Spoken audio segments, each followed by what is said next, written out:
la Love Boy Day. Et oui, vous ne rêvez pas, un tel événement existe. Il existe parce qu'aujourd'hui, les pédophiles ne se cachent plus. Ils se sentent en sécurité, ils sont protégés par le système, ils sont protégés par les hauts placés qui ont fait en sorte que l'on ne poursuive pas les actes pédophiles. Et ce n'est pas étonnant. Les pédophiles occupent les fonctions les plus importantes dans notre pays. Il suffit de penser au Premier ministre belge Gilles Di Rupo. On peut également penser à l'ancien ministre français Mitterrand, encore ministre sous le gouvernement Sarkozy. Pensons aussi à M. Cohn-Bendit, qui n'a pas caché dans une interview télévisée son attirance pour les enfants âgés entre 4 et 8 ans.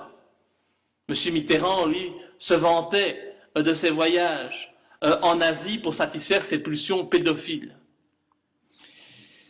C'est totalement indécent, c'est totalement scandaleux qu'en plus ces personnes puissent occuper de telles fonctions au sein de notre société. Et donc aujourd'hui, les pédophiles se sentent en sécurité. Ils s'affichent. Et donc le 22 décembre, vous risquez peut-être de voir aux fenêtres de certaines habitations une petite bougie bleue. Cela voudra dire que cette maison est habitée par un pédophile et qu'il n'a pas peur de s'afficher en tant que tel. Ils se reconnaissent aussi en rue parce que certains portent un petit ruban bleu. Nous connaissions le ruban rouge pour le sida. Eh bien, le ruban bleu caractérise et est la marque de reconnaissance des pédophiles. Alors aujourd'hui, les pédophiles, on leur laisse tout faire. Ils ont même le droit d'avoir leur fête. Il y a même 2 fêtes de la pédophilie, une à chaque solstice. Et ils vivent en totale impunité, bien malheureusement, ils sont protégés par le système, parce que les réseaux pédophiles existent. La pédocriminalité, c'est une réalité.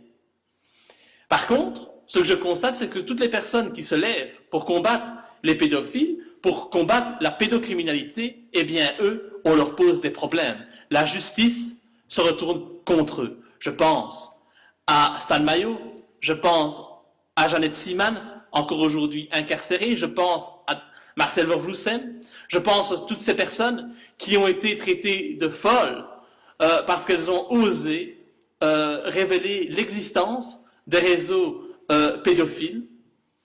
Et pourtant, moi, vous savez, je l'ai constaté de mes propres yeux. Les réseaux pédophiles existent, les abus sur les enfants existent, ce ne sont pas des affabulations, ce sont des choses qui se passent tous les jours.